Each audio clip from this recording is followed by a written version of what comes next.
শঙ্করী কিচেনে সবাইকে স্বাগতম। আজকে আমি ডিমের ঝোল করব। এখানে নিয়েছি 9টা ডিম, আর নিয়েছি এখানে 300 গ্রাম আলু, আর এখানে নিয়েছি পেঁয়াজ কুচি, আর নিয়েছি টমেটো কুচি, এখানে নিয়েছি গোটা গরম মশলা, কাবাব চিনি, আর তেজপাতা আর দারচিনি। আমি এখানে কড়াইটা বসিয়ে দিয়েছি, গ্যাসটা ধরে দিয়েছি। এখানে আমি তেল দিয়ে দিলাম।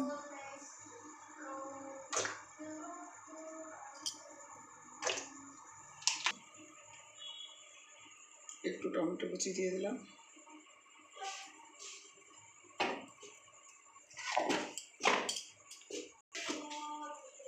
আর দিয়ে দিলাম 1 চামচ মতো লঙ্কার গুঁড়ো।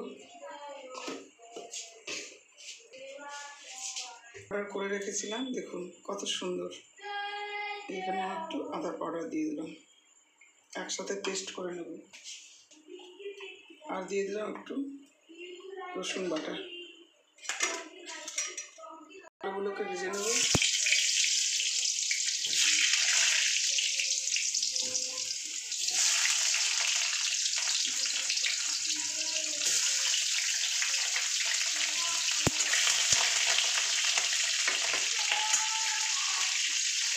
মশলাটা একটু সামান্য জল দিয়ে মিক্সিতে পেস্ট করে নেব।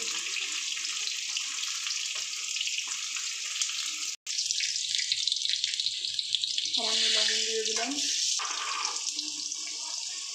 হলুদ দিয়ে দিলাম,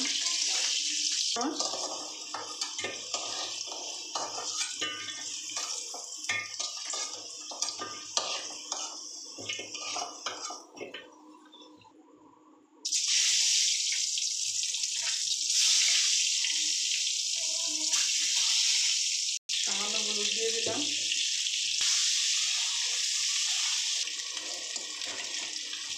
এই দেখুন ডিমগুলো আমার ভাজা হয়ে গেছে লাল লাল করে। এবার আমি তুলে নেব।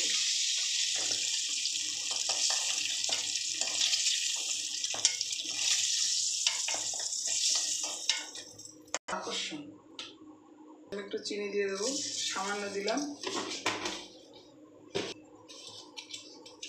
দুটো তেজপাতা ছিঁড়ে দিয়ে দিলাম,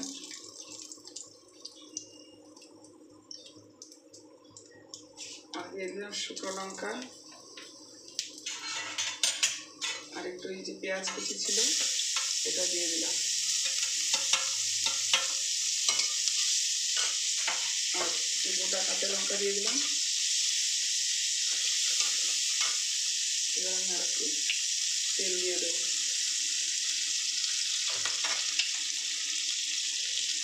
সরি, আমি ভুলে গেছি দারচিনি দিতে, দারচিনিটা দিয়ে দিলাম, আর একটু লবঙ্গ, একটু গোলমরিচ, একটু কাবাব চিনি দিয়ে দিলাম।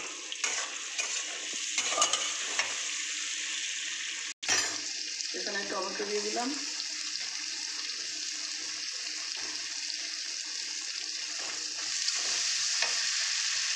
আর দিয়ে দিলাম 1 চামচ লবণ।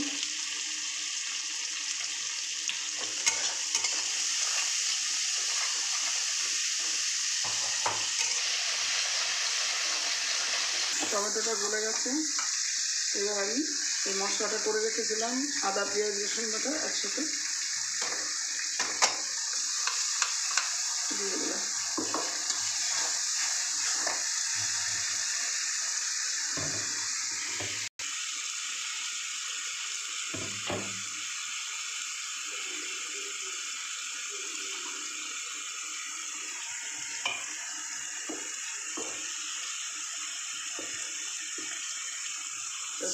জল দিয়ে দিলাম।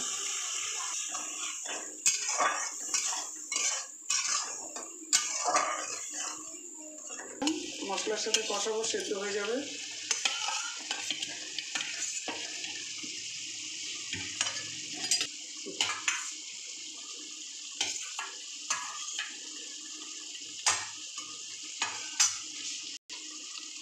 এখানে 1/2 চামচ হলুদ দিয়ে দিলাম,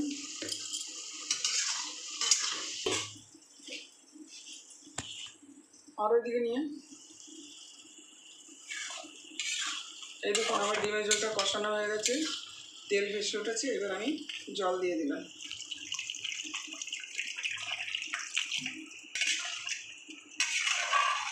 আলুগুলো সব সেদ্ধ হয়ে গেছে। এবার আমি ডিমগুলোকে দিয়ে দেবো।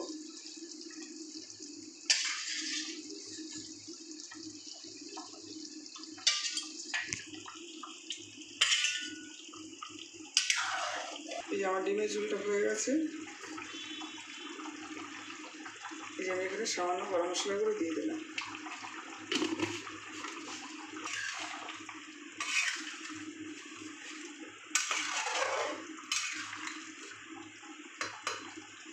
এবার দিয়ে দেবো, গ্যাসটা অফ করে দিলাম। এই যে আমি যেভাবে করেছি আপনারা সেভাবে করবেন। আর ভালো লাগলে লাইক কমেন্ট শেয়ার করবেন। বাড়িতে খেয়ে কিন্তু প্রত্যেকেই ভালো বলবে। সহজ পদ্ধতিতে ডিমের ঝোল। এবং পাশে থাকা বেল আইকনে ক্লিক করবেন এবং আমাকে সাবস্ক্রাইব করবেন।